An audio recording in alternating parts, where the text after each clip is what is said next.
اس نے بھی کہا جی ہمیں تو کوئی پتہ نہیں ابھی کیا ڈرافٹ ہے. ہر آدمی یہ کہہ رہا ہے کہ ہمارے پاس کوئی ڈرافٹ نہیں ہے.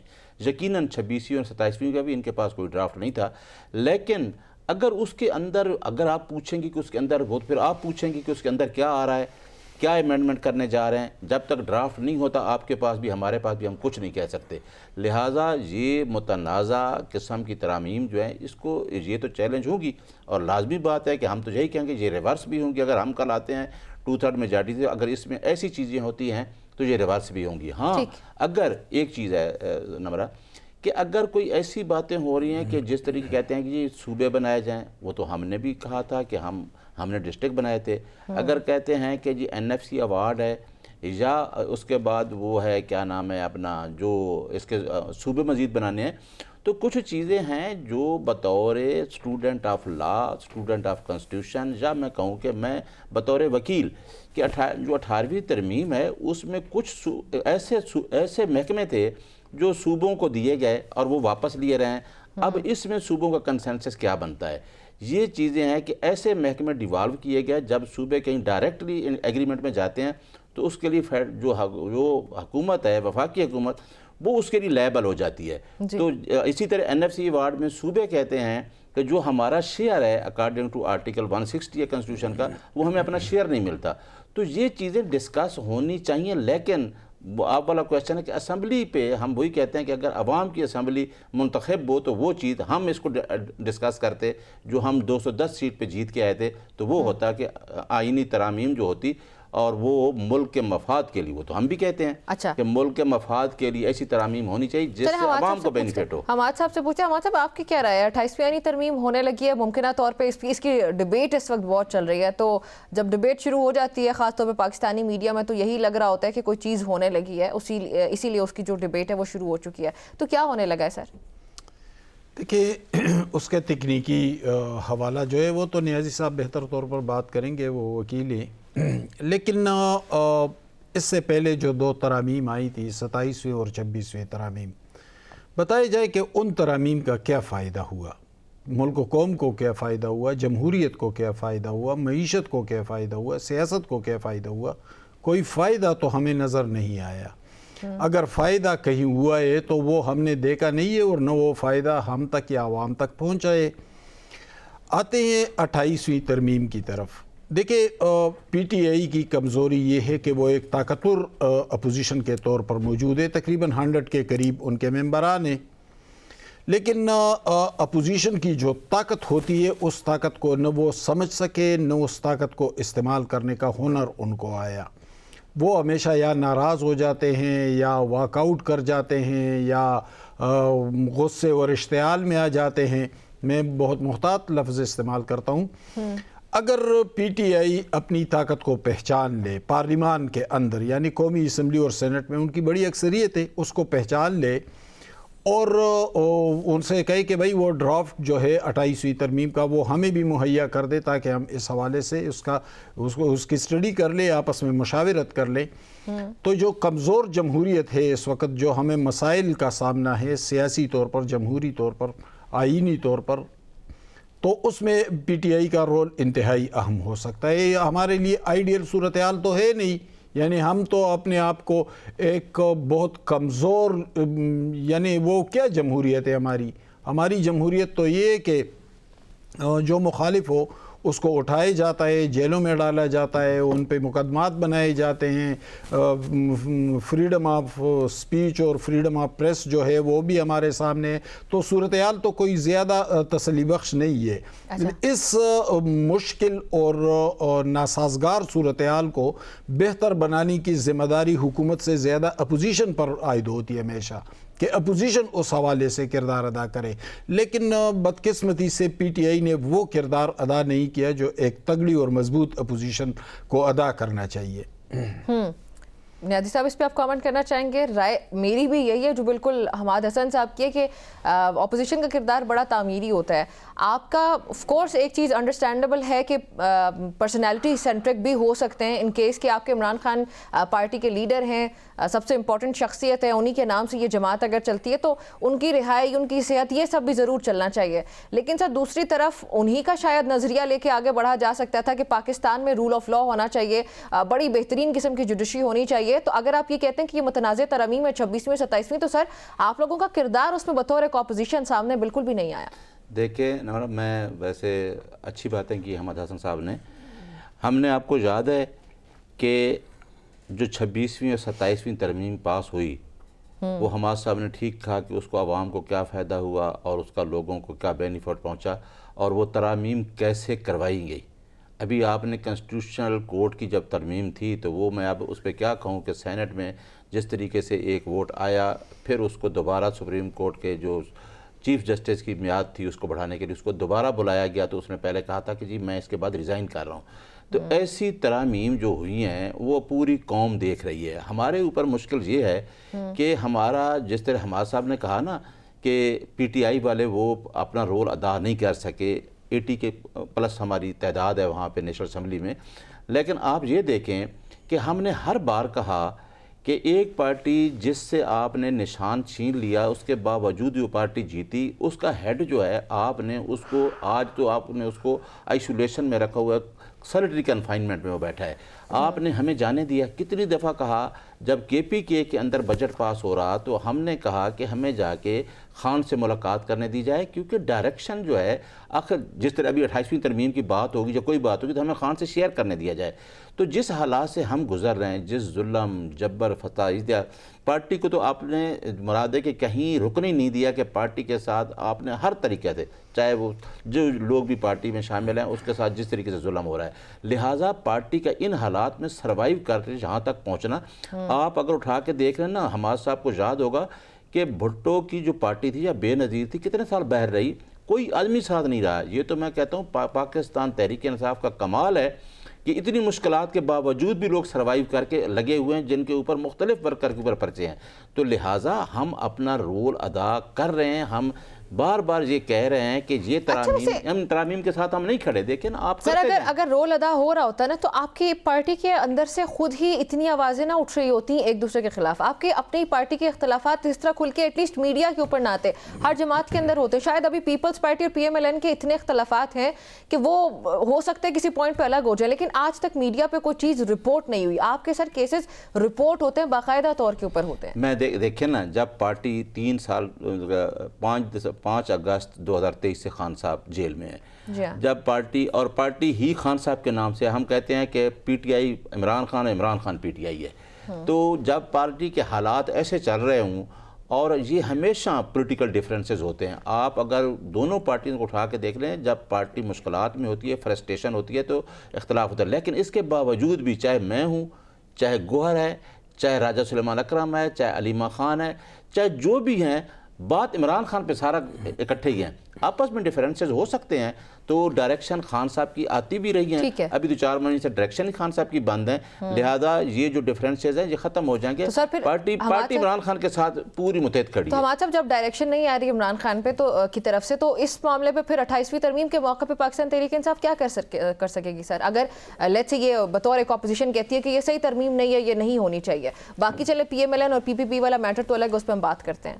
دیکھیں, نیازی صاحب نے کہا کہ مشکل وقت ہے. یقیناً ان کے لیے مشکل وقت ہے, اس سے انکار نہیں ہے. ان کے لیڈر جیل میں ہیں, ان کی اہلیہ جیل میں ہیں, سینکڑوں ہزاروں کارکنان پر مقدمات ہیں.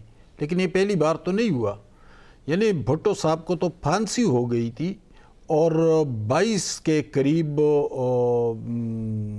جو پی ٹی آئی کے ورکرز تھے انہوں نے خودسوزیاں کی تھی, جس میں ایک کرسچین بھی تھا.